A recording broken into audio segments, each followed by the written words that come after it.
누군가를 속이는 행위는 악한 것입니다. 그런데 속이는 대상이 남이 아니고 자기 자신일 경우는 참으로 어리석은 일이 아닐까요? 그런데 이처럼 자신을 속이는 어리석은 그리스도인이 저나 여러분 가운데 있을 수 있습니다. 샬롬, 반제신 목사입니다. 이런 어리석은 일이 어떻게 가능할까요? 예를 들어 설명해 보겠습니다. 나는 천국과 지옥이 존재한다고 믿어 말은 이렇게 하지만 남몰래 은밀히 동성애를 즐기고 있는 신앙인은 자기를 속이고 있는 것이에요. 또 저 교회 목사는 저 교회를 자기 아들에게 물려주려고 온갖 꼼수를 다 쓰고 있어. 그러나 교회의 세습은 악한 것이야.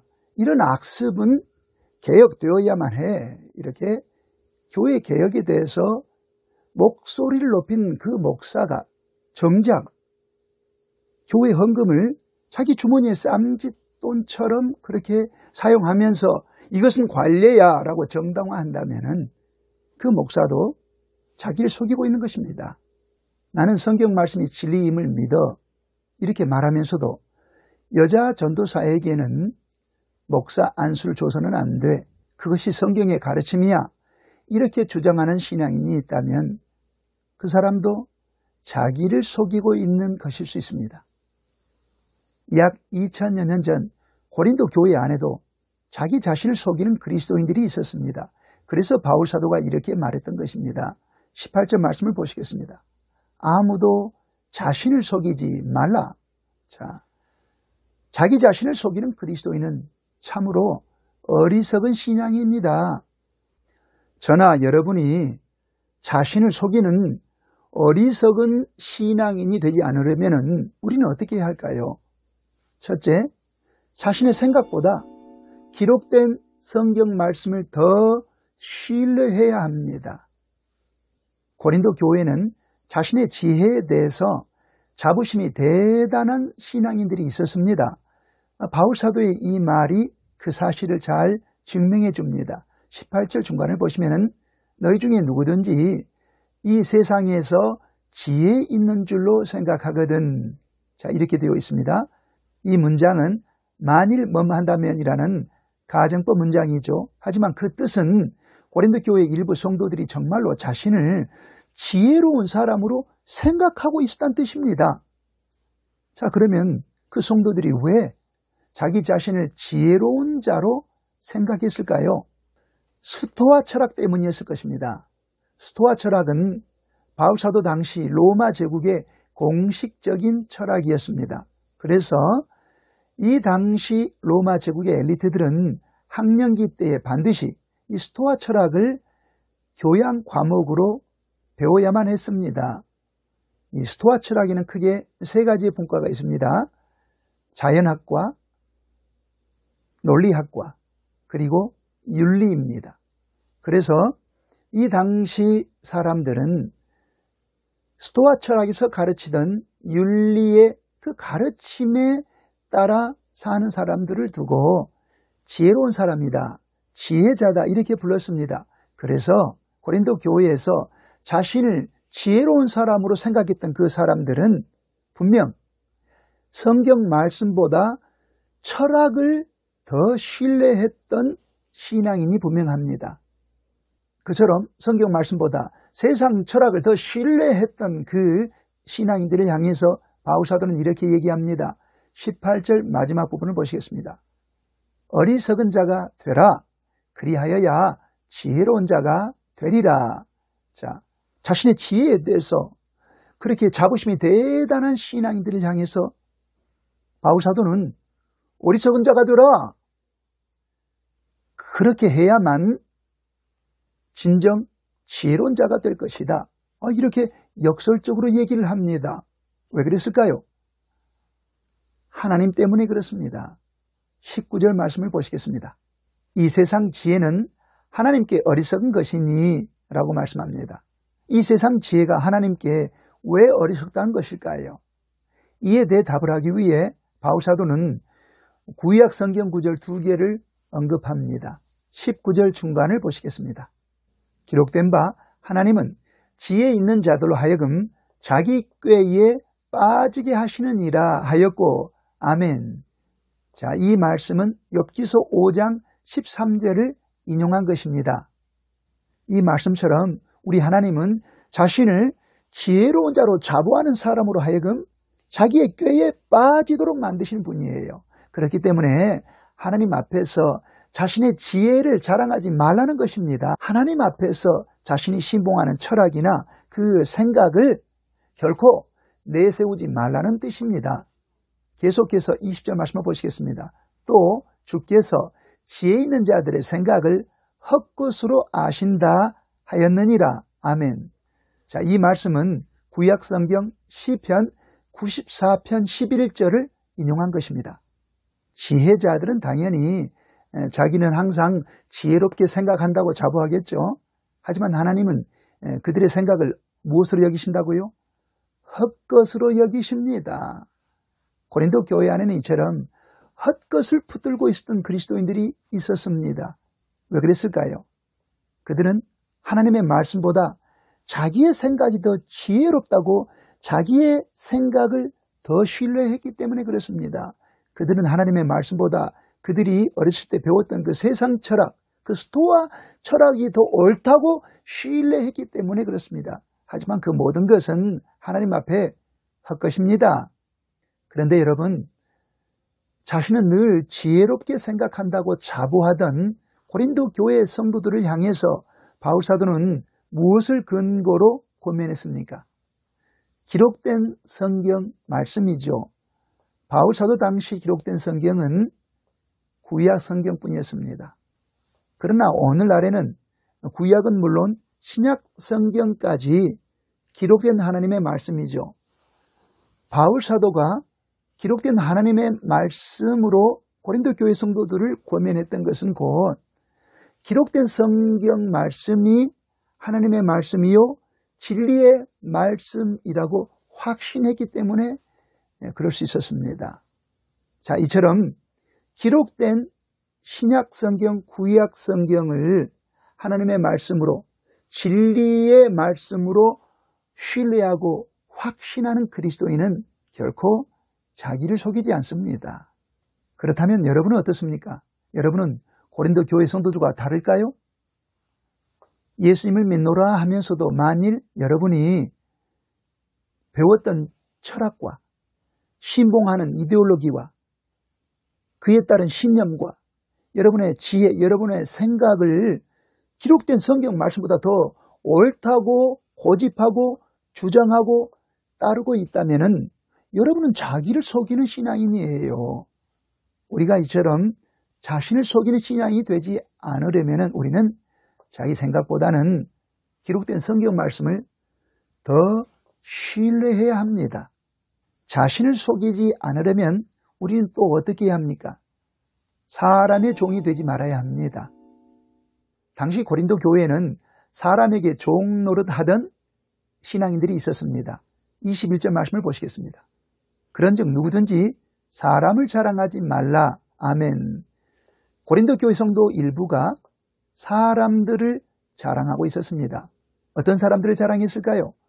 바울, 아볼로, 또 게바라는 별명을 가진 베드로를 자랑하고 있었습니다. 자, 이들은 누굽니까?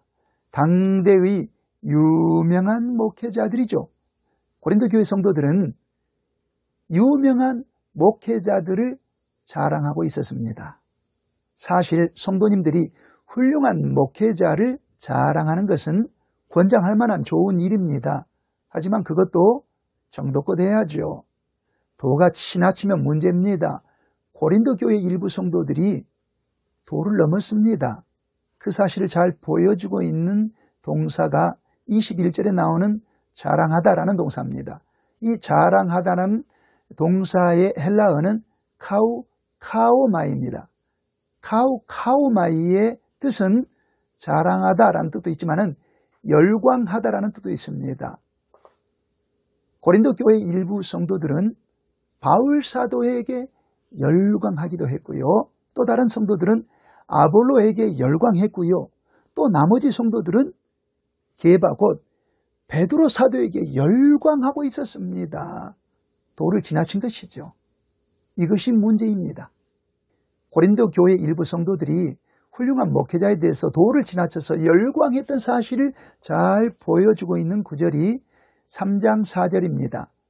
어떤 이는 말하되 나는 바울에게라 하고 다른 이는 나는 아볼로에게라 하니 이렇게 되어 있습니다. 여기서 바울에게라 또 아볼로에게라로 번역된 헬라어는 원래 소유격입니다. 그래서 나는 바울에게라 이 표현을 직역해 보면은 나는 바울에게 속한다. 나는 바울의 사람이다. 이런 뜻이고요. 또 나는 아볼로에게라 이 문장은 나는 아볼로에게 속한다. 나는 아볼로 사람이다. 이런 뜻입니다. 나는 바울에게라 이렇게 바울 사도를 자랑했던 성도들은 교회 안에 바울파를 만들었습니다. 그리고 나는 아볼로에게라 이러면서 아볼로를 자랑했던 성도들은 교회 안에 아볼로파를 만들었잖아요. 이렇게 해서 하나 되었던 고린도 교회가 쪼개지게 된 것입니다. 이게 정상입니까? 비정상적이잖아요. 성도님들이 목사에게 종이 되고 성도님들이 목사의 꼬붕이 되고 똘마니가 되면은 이처럼 비정상적으로 생각하고 비정상적으로 행동하면서도 그것이 비정상인 줄 몰라요. 스스로 속아서 그렇습니다. 하지만 우리 그리스도인에게는 그가 성도든 목회자든 사람의 종이 되어서는 안 될 이유가 있습니다. 하나님이 우리 그리스도인에게 주신 영적인 권세 때문입니다. 21절 중간을 보시겠습니다. 만물이 다 너희 것임이라. 아멘. 우리 하나님은 우리 그리스도인에게 만물을 소유할 수 있게 해주셨습니다. 이것은 먼 미래인 메시아의 왕국 때 이루어질 일이 아닙니다. 고린도 교회 성도들의 입장에서 보면은 그들이 살아 숨쉬던 바로 그때의 얘기입니다. 이 사실을 잘 보여주고 있는 것이 21절에 사용된 비동사의 시제입니다. 자, 만물이 다 너희 것임이라. 여기서 너희 것임이라 이 비동사의 시제는 현재형 에스틴입니다. 자, 고린도 교회 성도들은 만물을 소유하고 있는 소유자이니 사람의 종이 되지 말라는 것입니다. 여러분, 우리 하나님이 저나 여러분, 우리 믿는 자에게 주신 영적 권세는 참으로 놀라운 것입니다. 이를 잘 보여주고 있는 구절이 22절입니다. 바울이나 아볼로나 게바나 세계나 생명이나 사망이나 이 세상 것이나 장래 것이나 다 너희의 것이요. 이렇게 말씀하고 있습니다. 바울 사도는 바울 자신도 아볼로라는 목회자도 베드로 사도도 다 고린도 교회 성도들의 것이라고 얘기합니다. 이 말은 무슨 뜻입니까? 유명한 목사라 할지라도 다 성도들을 위해서 존재한다는 뜻이죠. 그러니 성도님들은 목사의 종이 되서는 안 됩니다. 그리고 바울 사도는 계속해서 세계도 성도들의 것이요, 생명도 사망도 성도들의 것이요, 이 세상 것이나 장래 것이나 다 성도들의 것이라고 얘기합니다. 이처럼 예수님을 믿는 성도가 가진 영적 권세는 대단한 것이에요. 참으로 놀라운 권세예요. 그런데 이런 권세를 가진 그리스도인이 왜 사람의 종이 된단 말입니까? 돈 많고 권세 있고 힘 있는 사람의 꼬붕이 되고 똘마니 노릇하는 그리스도인이라면 이 사람은 자기를 속이는 것입니다. 마지막으로 우리가 자신을 속이는 신앙이 되지 않으려면 우리는 어떻게 해야 될까요? 오직 주 예수의 종, 하나님의 종이 되어야 합니다. 자신을 속이는 것과 관련해서 당시 고린도 교회는 크게 두 부류의 성도들이 있었습니다.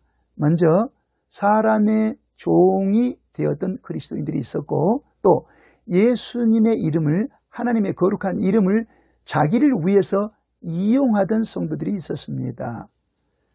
사람의 종이 되었던 그리스도인들은 바울파, 아볼로파, 게바파 성도들이었습니다. 이들은 목회자의 종이 되었죠. 반면에 고린도 교회가 크게 네 파로 분열되었잖아요. 마지막 그리스도파에 속한 성도들은 예수님의 이름을 이용하고 하나님의 거룩한 이름을 이용하고 있었습니다. 자, 그들은 나는 그리스도파라 이렇게 주장했잖아요. 그들은 나 곧 에고가 시퍼렇게 살아 있었던 신앙인이었습니다. 자기 에고가 살아 있으니 어떻게 그들이 예수님을 순종하고 하나님의 뜻에 복종할 수 있었겠습니까? 그들은 예수님의 이름을 이용하고 하나님의 거룩한 이름을 자기의 유익을 위해서 이용하고 있었습니다. 그래서 바울 사도는 23절 말씀을 통해서 이렇게 얘기한 것이 아닐까요? 너희는 그리스도의 것이요. 아멘. 이 말씀은 곧 하나님이 고린도 교회 성도들에게 세상 만물을 소유하는 대단한 영적 권세를 주셨어도 결국은 그리스도 예수의 종이니 교만하지 말라는 것입니다. 오직 주 예수의 종으로 살라는 것입니다. 예수의 이름을 액세서리 취급하지 말고 예수의 이름을 이용해 먹지 말라는 것입니다. 게다가 바울사도는 그 성도들을 향해서 또 이렇게 얘기합니다. 23절 뒷부분을 보시면은 그리스도는 하나님의 것이니라. 자, 이 말씀의 의미는 우리 그리스도인은 예수의 종이요 하나님의 종이라는 뜻입니다. 그러니 더 이상 예수를 이용해서 하나님의 거룩한 이름을 이용해서 자기의 유익을 구하지 말라는 것입니다. 우리가 그리스도인이면서 예수의 이름을 이용하고 하나님의 거룩한 이름을 이용해 먹는다면 그는 분명 자신을 속이고 있는 것입니다. 오늘 우리 한국교회 상황은 어떨까요? 자기의 유익을 위해서 기록된 성경 말씀을 이용해 먹고 예수님과 하나님의 거룩한 이름을 이용하는 그리스도인이 한국교회 안에 있습니다. 우리는 자신을 속이는 그리스도인이 돼서는 안 되겠지만은 또 우리를 속여 먹으려는 그런 사람에게 속아 넘어가서도 안 되겠지요. 그래서 우리는 정직한 그리스도인과 거짓된 그리스도인, 자기를 속이는 그리스도인을 잘 분별할 수 있는 영적 분별력이 절실히 필요한 시대를 살아가고 있다고 생각합니다. 조심하십시오.